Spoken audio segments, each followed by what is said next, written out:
and this one's from Kansas Kingdom. They ask, who are some players you want the Chiefs to pursue in free agency, and who is the number one player KC needs to bring back off their free agent list? Since we started with Connor last time, let's go ahead and start with Jordan. Jordan, who do you want to see the Chiefs go after in free agency? I mean, Say not it. realistically. Say I it. I guess even somewhat. I want Allen Robinson. Damn it! I really want the Chiefs to go after Allen Robinson. I want J.J. Watt. I want Richard Sherman. I want. Obviously, you can't have all of those guys. You can. It's really hard to even see them getting one. It's still possible. But guys like Corey Davis and Willie Snead are two kind of not low tier but lower tier guys that I would like Mm-hmm. them to get. And then in terms of who they would bring back, I kind of flip flopped between Dirty Dan and Bashad Breeland. Um, I'm going to go Breeland just because I don't think that the secondary would be bad without him, but I think that kind of familiarity and continuity. You could say the same thing with Dan. Like he's Mm-hmm. been there for years, he knows what he's doing. But I think that Breeland isn't extremely limited. He's not a great athlete. He's going to get those pass interference penalties because he gets beat. Stuff happens. Dan is not extremely athletic. I think that his timely big plays just kind of make up who he is as a player, and people kind of overlook stuff. And in his role as a third safety, he's a decent player, but not much more than that. So really, either of those two, but I'm going to lean Breland. Yeah, I think Dan actually played better at the end of the year. I Yep. think he was more consistent, which was nice to see.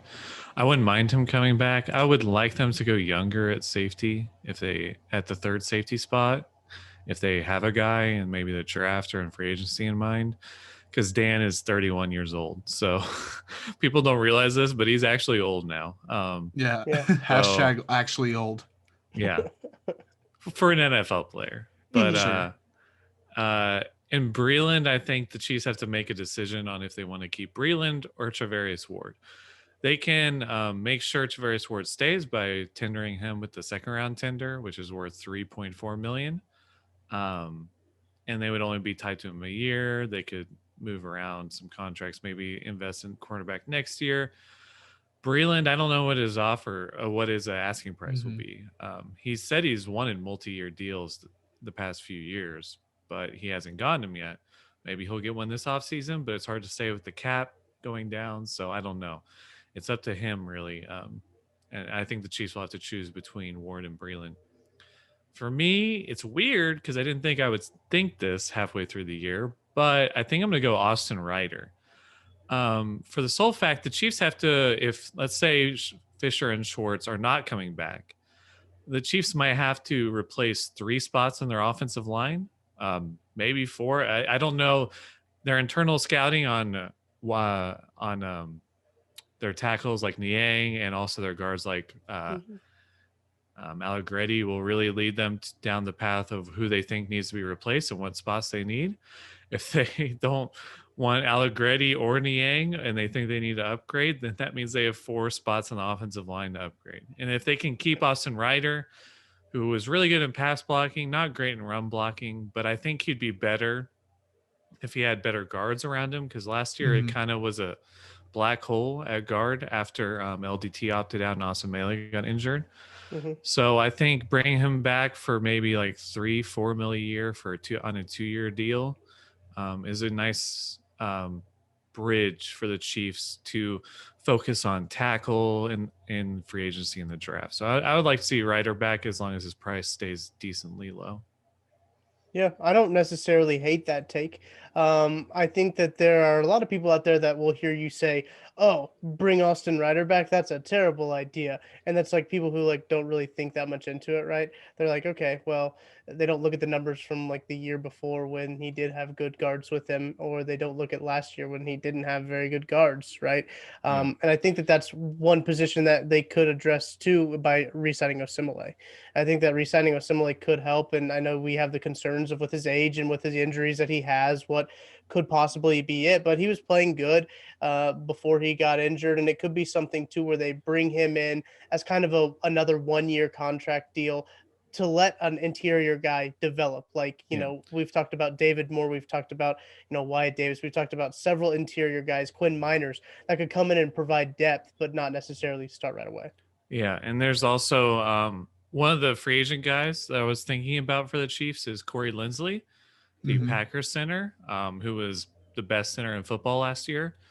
I wouldn't mind if the Chiefs made a splash signing and signed him because I think they'll have room to do one splash signing. I don't know if they can do an Allen Robinson level splash signing, but Linsley is definitely in their budget as long as they do a few restructures and cut Eric Fisher. And I think for me, I'm looking at edge in free agency as a position to really for the Chiefs to go after. Yep.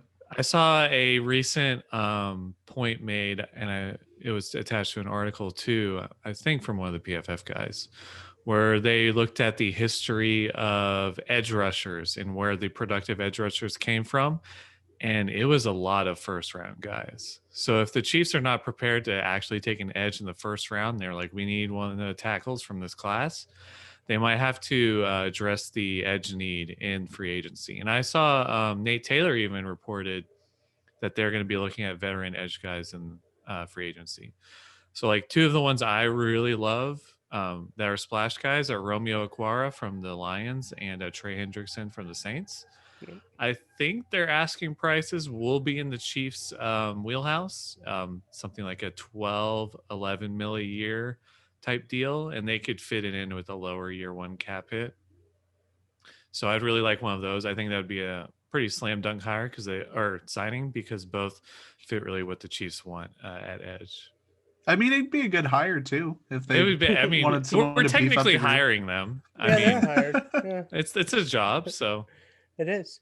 I really like all the guys that you guys brought to the table, and there's nothing new that I would add in terms of like guys that I'd want the Chiefs to sign because like all those guys, I think when it comes to free agency, the wide receiver and edge will probably be the two positions that are going to be looked at the most in terms of addressing that need, and I'm okay with that. And I think that's probably okay too. And whichever they sign, maybe in the off season here pre-draft is you're going to get an indication of where they're going to go with their first pick, I think. And that could be, and it couldn't be, right? And the Chiefs took a running back last year, and we didn't really expect that at all.